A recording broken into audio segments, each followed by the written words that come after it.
जय भीम। आप लोग देख रहे हैं दलित दस्तक। सुप्रीम कोर्ट का आज एक फैसला आया है जिसके बारे में बात करना जरूरी है और सबको जानना जरूरी है। सुप्रीम कोर्ट में एक मामला आया था, मामला उत्तराखंड का था। उस मामले की सुनवाई करते हुए सुप्रीम कोर्ट ने एक ऐसा फैसला दिया है, एक ऐसी टिप्पणी की है जिससे SC/ST एक्ट जो है वो कहीं ना कहीं उसको कमजोर करने की कोशिश दिख रही है। जो सुप्रीम कोर्ट की टिप्पणी है, पहले मैं आपको उसके बारे में बताऊंगा, फिर और बातें होंगी। मामला ये है कि सुप्रीम कोर्ट का कहना है कि अगर कोई व्यक्ति घर के भीतर किसी दलित समाज के व्यक्ति का अपमान करता है तो उस पर SC/ST एक्ट नहीं लग सकता। जो देश की सर्वोच्च न्यायालय है देश का, सुप्रीम कोर्ट, उसके मुताबिक जो कहा गया है मैं कि किसी भी अनुसूचित जाति या जनजाति के व्यक्ति को घर के भीतर कोई अपमानजनक बात कही गई है जिसका कोई गवाह नहीं है, बाहरी गवाह नहीं है, वह अपराधी नहीं हो सकती। वो मतलब SC/ST एक्ट में वो उसको अपराध नहीं माना जाएगा। मामला उत्तराखंड का था, मामला सुप्रीम कोर्ट पहुंचा था, उसी के बारे में सुनवाई हो रही थी। और जो ये मामला था, एक महिला ने आरोप लगाया था एक व्यक्ति पर कि उसने घर के भीतर उसका महिला का अपमान किया है और उसका उत्पीड़न एक तरीके से किया है, उसको उसके मान को ठेस पहुंचा है। और SC/ST एक्ट का मामला दर्ज हुआ था। चूंकि उसने महिला ने कंप्लेन किया था तो उसके बाद पुलिस ने SC/ST एक्ट का मामला दर्ज कराया था। वही मामला सुप्रीम कोर्ट में आया था जिसके बाद ये सुप्रीम कोर्ट ने ये टिप्पणी की है। अब यहाँ हमें ये देखना होगा कि सुप्रीम कोर्ट की जो टिप्पणी आई है वो थोड़ा हैरान करने वाली है। हैरान करने वाली इस संदर्भ में है क्योंकि सुप्रीम कोर्ट ये तो कह रहा है कि अदालत ये कह रही है कि जो बाहर मानहानि होती है, बाजार में अगर कोई आपको जाति सूचक गाली देता है या फिर जाति के आधार पे पीड़ित करता है, ऐसा दिखता है, तब तो SC/ST एक्ट लगेगा। लेकिन घर के भीतर अगर ऐसा होता है तो नहीं लगेगा। तो सवाल ये है कि क्या घर के भीतर किसी हमारे आपके घर के भीतर अगर कोई व्यक्ति नॉक करता है, दरवाजा खटखटाता है और जिसकी आपसे खुन्नस है, बहुत पुरानी खुन्नस है, वो नॉक करता है और 2-4 लोगों को लेके, जो उसके ही लोग होते हैं, उसके ही जानने वाले लोग होते हैं, उनको लेके आपके घर के भीतर घुसता है और आपके साथ मारपीट करता है, बदतमीजी करता है। मान लीजिए कि मारपीट नहीं भी करता है क्योंकि वो तो दिख जाएगा, लेकिन वो आपके साथ गाली गलौज करता है, आपको जाति सूचक गालियां देता है और फिर चला जाता है चुपचाप। तो घर में कौन है? घर में हमारे आपके घर में हमारे आपके परिवार के लोग हैं।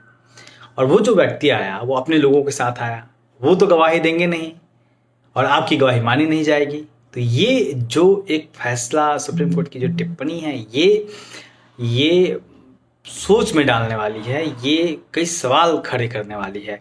इसमें जो लोग, जो जस्टिस, जो पीठ थी उसमें जो जस्टिस शामिल थे, मैं उनका नाम बताना चाहूँगा कि उसमें जस्टिस L नागेश्वर राव थे, जस्टिस हेमंत गुप्ता और जस्टिस अजय रस्तोगी। ये 3 लोगों की पीठ थी जिन्होंने इस मामले को सुना और फिर ये टिप्पणी की है। तो आपको याद होगा कि अब किस तरीके से पहले भी SC/ST एक्ट को कमज़ोर करने की कोशिश की जा रही थी, जिसके बाद तमाम लोग इस समाज के सड़कों पर उतरे थे। एक बहुत बड़ा आंदोलन हुआ था, 2 अप्रैल का दिन था, वो तारीख 2 अप्रैल की थी, सबको याद होगा, खासतौर पे समाज के लोगों को।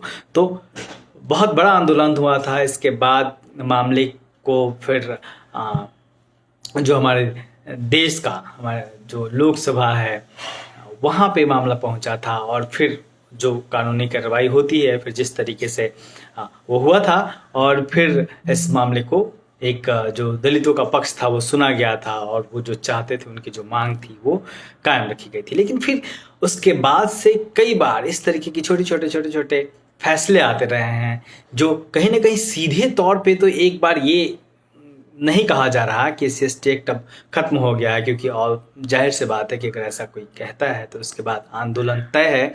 लेकिन धीरे धीरे जिस तरीके से SC/ST एक्ट की जड़ें काटी जा रही हैं, किसी ना किसी बहाने से, किसी ना किसी तरीके से उसकी व्याख्या करके, वो एक बहुत ही चिंता की बात है। उस बारे में सोचना होगा, उसको देखना होगा। और जो खास तौर पे बहुजन समाज के, दलित समाज के जो वकील हैं, जो सुप्रीम कोर्ट में, देश के बड़े अदालतों में जो प्रैक्टिस कर रहे हैं उनकी जिम्मेदारी है कि वो किस तरीके से इस मामले को लेके आगे बढ़ते हैं। या फिर बहुत सारे लोग ऐसे भी हैं, कई संगठन हैं जो इन मामलों को देखते हैं और उस पे फिर अपना जनहित याचिका दाखिल करते हैं, फिर इस मामले को फिर उसी अदालत के सामने उठाते हैं। जो अदालतें इस तरीके की टिप्पणी करती हैं, उन लोगों को देखना होगा कि वो किस तरीके से इस मामले को लेकर आगे बढ़ते हैं। और उनकी जिम्मेदारी भी होती है, जो लोग सुप्रीम कोर्ट में हैं, खासतौर पे वकील हैं या फिर जो इस तरीके के संगठन हैं जो संविधान बचाने की बात करते हैं,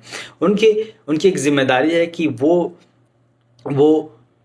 इस मामले को सामने लेके चलें, इस मामले को लेके आगे बढ़ें, क्योंकि ये बहुत छोटा मामला नहीं है, ये बहुत कोई छोटी टिप्पणी नहीं है। क्योंकि इससे क्या होगा कि आप कल्पना करिए कि हाँ, कल को कोई भी आपका दरवाज़ा खटखटा देता है और आपके साथ बदतमीजी कर सकता है, आपको गाली गलौज कर सकता है, जातीय आधार पर आपका उत्पीड़न कर सकता है, जातीय आधारित शब्द कह सकता है, और आपके पास कोई गवाह नहीं होगा और आप मन महसूस कर रह जाएंगे। जय